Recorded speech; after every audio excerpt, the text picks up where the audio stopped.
dekat situ ada bangkai anjing. Bangkai anjing, giginya dicopot, gigi bangkai anjing, terus dibeliin kain, pokoknya kain suci ala orang Tibet. Bu, saya sudah pulang. Boleh? Jadi bohong, tidak bohong. Tapi ibu ini saking yakinnya, ini pentingnya keyakinan terhadap ajaran, keyakinan terhadap guru, keyakinan terhadap empat, tidak terhadap waktu. Ini ibu ini karena beliau Buddhis, taruh itu gigi bangkai anjing di altar. Tiap hari namaskara itu mirip dengan sholatnya orang Islam. Terus percaya sekali itu gigi bangkai anjing sebagai. Anda tahu, tak kala ibu ini meninggal, dari gigi bangkai anjing itu keluar cahaya warna-warni, cahaya pelangi. Anda tahu kekuatan keyakinan kayak begitu, gigi bangkai anjing saja bisa diberi, apalagi penyakit. Jadi tepuk tangan dia sahabat. Yang berikutnya ini ada sahabat orang Bali banyak. Di Hindu ada cerita keyakinan yang bagus itu karna dalam epos Mahabharata. Karena kan tidak mau diajari sama Drona. Drona hanya mau ajarin panah kepada Arjuna. Tapi Anda tahu, karena bisa memiliki kemampuan memanah yang sama bagusnya dibandingkan Arjuna. Apa yang dilakukan? Dia bikin patung Drona. Patung? Dia bikin patung. Ekalabian. No? Ekalabian. Ya, itu lalu tiap hari memangkas. Bukan Dia karena yakin sekali bahwa sebelum latihan dia sujud di depan patung terus. Anda tahu dia tidak kalah tingginya dibandingkan Arjuna. Apa kesimpulannya dari satu ini? Keyakinan. Yang celaka sudah sakit, ketemu obat tidak yakin. Ya, tidak yakin. Makanya sedang keyakinan, yakin tahu 4 hal ya. Yang kelima itu otomatis ke ajarannya, ke gurunya, ke tempatnya, ke waktunya. Dan tempat saya kerja keras 5 tahun. Waktu ini juga saya sebelum kalender Bali, makanya ini kan terus Rahul menunggu saya jadwalnya sebelum kalender Bali keluar dulu. Karena saya nyari Purnama Kapat sama Purnama Kedasi. Jadi tolong kita sakit ketemu obat jangan lupa diminum. Dan untuk bisa mendapat hasil yang maksimal, ya, maximum result, Anda beruntung hari ini karena bulan yang belum datang.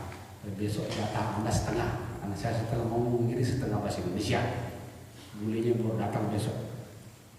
Ya, yang pertama adalah penting Anda mempertahankan pure perception. Pure perception itu coba apapun yang Anda alamin selama berada di sini dipersepsikan semurni mungkin.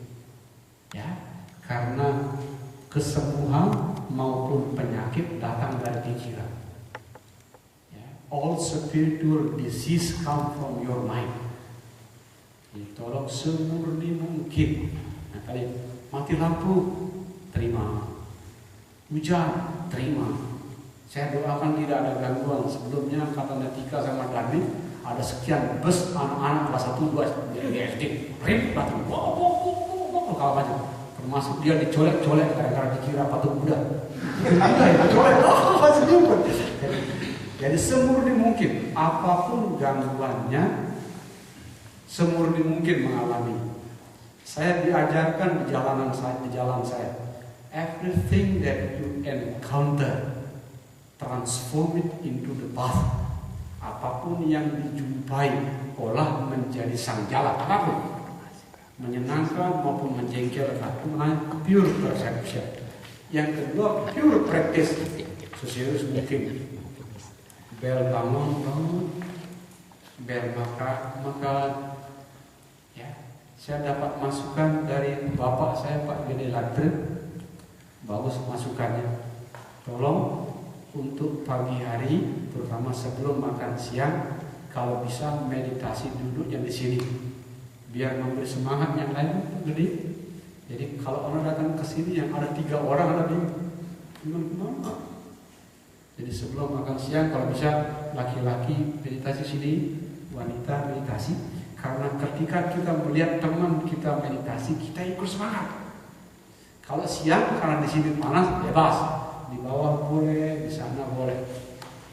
Ya. Jadi pure perception, persepsinya yang murni, prakteknya yang murni, dan yang terakhir pure devotion. Jadi bakti yang murni, bakti ke tempatnya, bakti ke ajarannya, bakti ke gurunya. Ya. Khusus Anda berguru sama saya, saya selalu bilang ke teman-teman yang ada adik-adik sering ketemu saya. Ada ungkapan terkenal di jalan yang saya ikuti. Kalau Anda melihat gurunya sebagai Buddha, Anda dapat berkah Buddha. Kalau Anda melihat gurunya sebagai penjahat, Anda mendapat berkah penjahat. Sederhana. Dari segi guru tidak memberikan impak apa-apa. Mau disebut penjahatnya segini, disebut Buddha juga segini. Tapi dia memberi dampak besar kepada muridnya. Itu ada kata-kata Milarepa. Kapan saja Anda bisa melihat guru Anda sebagai Buddha, itu tandanya perjalanan sudah sangat dekat. Ya, itu jelas sekali. Ya. Cuma bagi teman yang sudah sering datang ke saya, ini contoh yang ekstrim, itu Darwin sama Budi Santoso. Bertahun-tahun kemana saya di Jakarta ikut saya. Jangankan ngajar tempat orang Buddhis, tempat Islam pun ya. Budi Santoso sama Darwin datang lagi. Ini bertahun-tahun. Bagi teman-teman yang sudah lama, ini dari Bali ada Tika, Widya, Gede, Bayu, Komik yang sudah sering ketemu saya. Jadi bagus sekali memandang guru semurni mungkin, karena dari segi gurunya tidak menimbulkan dampak apa-apa, dari segi murid menimbulkan dampak yang besar. Ya, jadi bagi teman-teman yang baru ketemu saya, kalau tidak bisa melihat saya sebagai guru, boleh lihat saya sebagai seorang ayah spiritual. Ya, ada beberapa teman yang belum jauh, saya bilang pandang saya sebagai ayah, ya, sebagai ayah, spiritual father. Kalau tidak yakin saya sebagai master, sebagai spiritual father, ada alternatif yang ketiga, masih aman, yaitu pandang saya sebagai teman seperjalanan. Seperti naik bus ke sebuah jurusan yang panjang, kita satu bus lah.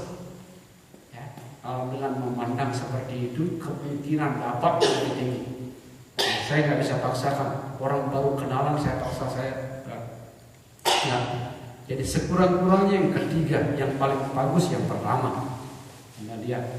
Dan pengalaman sebelumnya itu kadang-kadang berkah orang lain-lain.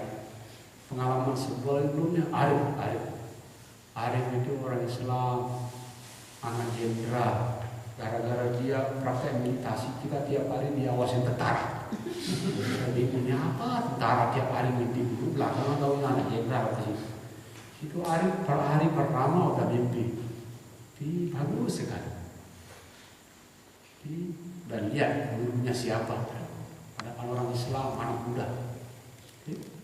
Umi, ada yang kata pertama. Ada yang pertama, ada yang mimpi. Anak remaja kemarin, anak masih kecil. Nangis kenapa? Semalam mimpi dipencet-pencet, sakit saya sama Pak Gede. Di mana sakit dipencet-pencet? Kamu bagus sekali. Masa remaja sudah seperti itu. Itu kemungkinan sudah ketemu dari kelahiran sebelumnya. Jadi kalau bagi yang baru teman yang baru datang, baru ketemu, tidak apa, jangan dipaksakan. Bisa melihat saya sebagai ayah, bagus. Kalau nggak bisa jadi ayah, jadi teman seperjalanan juga bagus. Tidak disarankan melihat yang negatif, karena saya ngalamin, kalau cerita buruk saya pakai contoh diri saya sendiri. Kalau cerita buruk pakai contoh orang lain, main jelek-jelekin orang. Ketika saya ketemu guru saya di Himalaya, Anda tahu kan saya orang Singaraja. Orang Singaraja Bali Utara itu positifnya, percaya dirinya bagus. Percaya positifnya, Mbak ini kayak orang Jawa Timur, orang Bali Utara, percaya dirinya bagus. Tapi negatifnya orang Bali Utara, Jawa Timur itu adalah karena saking percaya dirinya itu kadang-kadang mudah menyepelekan orang jelek. waktu saya ke Himalaya ketemu guru saya, ini hanya a flash of mind. Jadi hanya pikiran jelek beberapa detik. Saya lihat guru saya ada pikiran, saya lebih pintar dari dia. Maklum, orang Singaraja. Anda tahu, keluar dari ruangan, terus teman-teman pada makan, saya nyender di sebuah pojokan. Ini mana berani saya bohong. Ini menunjukkan bagaimana penghargaan terhadap guru itu penting, tapi kalau gagal bahaya. Ada nenek-nenek orang Tibet, itu saya nggak ngerti bahasanya, tapi ekspresi mukanya dia marah kayak ini. Apa lagi itu bahasa Tibet mana sih? Oh dia marah sekali, nenek-nenek tua begitu. Saya tahu saya salah hari itu, hanya a flash of mind. Dan setelah begini tangan saya diseret. Jangan mati saya. Saya bilang, kalau mati di Himalaya udah lapau sama mati. Diseret, dibawa ke sebuah ruangan untuk selamat. Dan apa yang terjadi di ruangan itu menjadi rahasia saya. Di ruangan itu saya seperti, bahasa gitu, kamu salah kamu sekarang saya bersihkan sama nenek-nenek. Bayangin, ini belum ngomong, belum jelek-jelekin, hanya sekelibat pikiran gua lebih pintar dari guru di depan. Sekelibat itu aja. Ya dari situ, oh ini benar, ini yang disebut guru devotion, bakti kepada guru. Habis itu nggak berani, saya tidak berani. Sehingga Anda saya anjurkan biar dapatnya maksimum, persepsinya murni, prakteknya murni, baktinya juga murni. Terutama ke adik-adik teman-teman yang sudah lama ketemu sama saya. Oke. Dan yang paling bagus, sekali lagi saya bilang yang paling bagus karena harapannya bagus. Yang paling bagus di jalan saya kalau Anda ketemu terjadi yang namanya knowledge transmission. Knowledge transmission itu transmisi pengetahuan. Jadi pengetahuannya dari guru ke murid nyampe. Seperti saya ngasih sesuatu, Anda tangkap dan Anda dapat. Dan selalu yang datang berkali-kali baru dapat, terus yang datang pertama kali belum tentu. Karena persiapan sebelum datang ke sini kan yang lain. Ada beberapa jenis knowledge transmission. Pertama, bukan kelas kita, bukan kelas kita. Contoh yang bagus, Guru Agung Buddha pegang bunga lotus di depan, ada 1250 biksu yang ngerti cuma satu. Dia tersenyum di belakang Mahakassapa. Jadi umur tingkat tinggi. Jadi kalau saya pegang bunga seperti ini, siapa yang tersenyum itu bohong karena saya ngerti apa. Itu tingkat tinggi. Ya, hanya begini sudah nyambung. Yang kedua, ini ilmu tantra. Saya di Hindu ada tantra, di Buddha ada tantra. Sejarah tantra kayak begini. Suatu hari, ada dewa. Di alam dewa, ada dewa yang begini. Antara sadar dan tidak sadar dia melihat begini. Pertama, alam semesta ini diselimuti cahaya putih terang. Alam semesta itu putih, putih cahaya putih. Terus cahaya putihnya mengecil. Cahaya putih ini masuk ke ubun-ubun dia dewa itu. Setelah masuk, ya,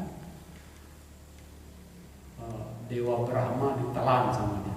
Brahma ditelan, Wisnu ditelan, Siwa ditelan. Setelah menelan Dewa Brahma, Wisnu, Siwa, dia sadar. Oh, ahli. Akhirnya dia melapor ke komandan para dewa, Dewa Indra, saya melihat begini. Berarti sudah saatnya ilmu rahasia itu diajarkan di alam dewa. Jadi tantra lahir pertama untuk para dewa. Belakangan ada dewa yang turun jadi manusia mengajarkan, namanya Brahmavajra. Kalau bahasa Tibetnya namanya Garabdorjit, sampai tahan sampai hari. Itu knowledge transmissionnya kayak gitu. Bukan kelas kita juga.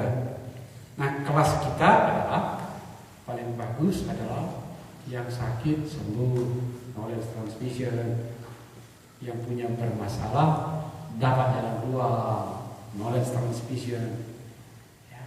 Yang lebih bagus lagi adalah kalau Anda bisa menyentuh samadhi itu. Bagus